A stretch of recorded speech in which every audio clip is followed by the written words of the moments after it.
Hello and welcome to yet another episode of Horizon, the videozine of JM Financial Services Limited. These days, when you open the commentaries related to markets, one of the themes is very commonly heard, and that is about whether the central banks would cut the interest rates or not, be it RBI or the Federal Reserve Bank. Will the Reserve Bank of India cut interest rates? Will Federal Reserve cut the interest rates? Incidentally, as far as the Federal Reserve Bank of the United States is concerned, the year 2024 began with an anticipation that within the year there could be 7 rate cuts, and the latest review, the Federal Reserve Bank indicated that rate cuts might have to wait. So what really is the scene? If you read multiple reports, it appears that the experts are divided on the issue. Some believe that the rate cuts are likely to happen. Some believe that, well, they may not. Whether the rate cuts happen or not can be followed up with 2 other questions. When will the rate cuts happen and by how much? Will the next cut happen in next 1 month, next 5 months, or may not happen for a year? If the cut happens, will it be 25 basis points? Will it be 50 basis points, if at all?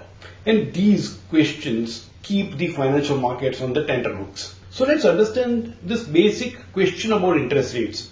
Because if we understand what interest rates are and what impact can they have on the financial markets, we would be in a better position to take certain decisions about our portfolios. First of all, interest rate is the cost of credit or the cost of borrowing money.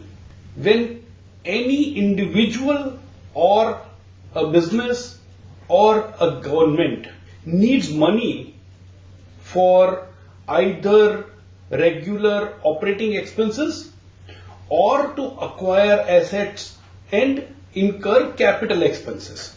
When the money is required for either of the purposes, and if enough is not available, borrowing becomes an option.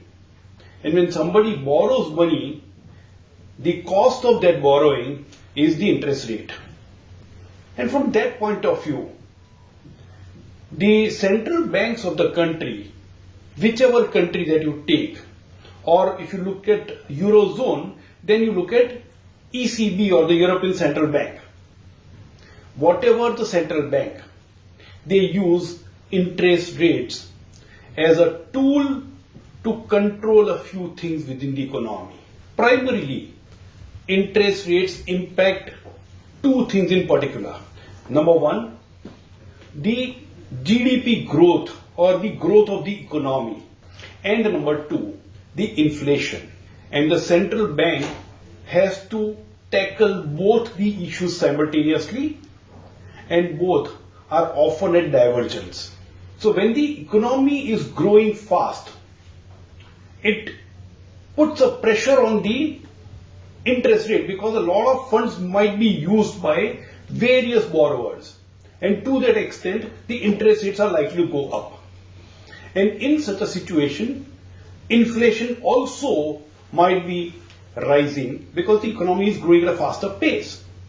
This is where the central bank needs to put brakes.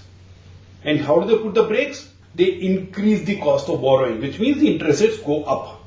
And when the interest rates go up, the economy starts to slow down, and with that slower growth, the credit requirement also comes down, and to that extent, the interest rates and inflation also come down. So when inflation is high, the central bank needs to apply brakes to bring down the inflation by increasing interest rates. But the moment interest rates are increased, the economic growth slows down. For any economy, growth is essential, and keeping inflation within a certain range is equally important. And working on two divergent objectives is a tough task. And for that, interest rates become a tool. Now, if that's the case, keep an eye for the central bank's action. For global capital, generally people look at the Federal Reserve Bank of United States, they look at the European Central Bank. For domestic economy, we look at the Reserve Bank of India. When the government has to push the economic growth, the credit should be available at lower cost. And that's where RBI tends to reduce the interest rates. At the same time, when the inflation is on a higher side, RBI must act and increase interest rates to bring down the inflation.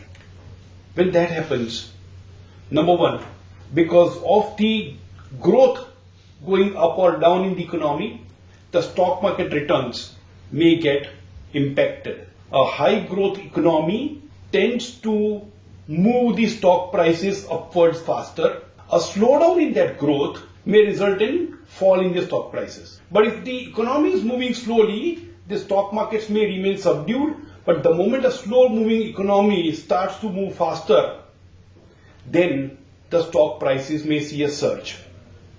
So there's a clear relation between stock markets and interest rates. However, as they say, very often the expectation of the central bank action is already priced in, or the actual stock market prices or the interest rates in the market, the long-term bonds, they might have priced in the central bank action. So in that case, what happens is, let's say the stock markets are pricing in a 25 basis point interest rate cut. It might be in the price. And in such a case, if the Reserve Bank does not cut the rates, that becomes a negative factor. And while RBI has not taken any action in terms of changing the interest rates, the stock markets may act in an adverse manner, resulting into fall in the prices. It is just for the sake of understanding an example. It may or may not always be in this manner, but it's better to keep an eye on that. So expectation may be priced in. If the reality is different from the expectation, the markets would react in a different manner. The other area where we need to worry about or keep an eye on the interest rates is the standard valuation model for various assets. And the assets, be it stocks, bonds, real estate, all these assets typically are valued using the discounted cash flow model. And in this discounted cash flow model, the discount rate that is used is very closely related, or generally very closely tracks the level of interest rates in the economy. And to that extent, whenever there is a change in the interest rates, if the interest rates are increased, the discount rates go up. If the interest rates are decreased, the discount rates come down. A lower discount rate means the asset prices move up, and higher discount rate means the asset prices come down. So this is another angle that one needs to keep in mind. All in all, interest rates do impact prices of all the assets, be it stocks, bonds, real estate. And to that extent, keeping an eye on the interest rates and understanding the movements is generally recommended even for long-term investors to keep a healthy portfolio.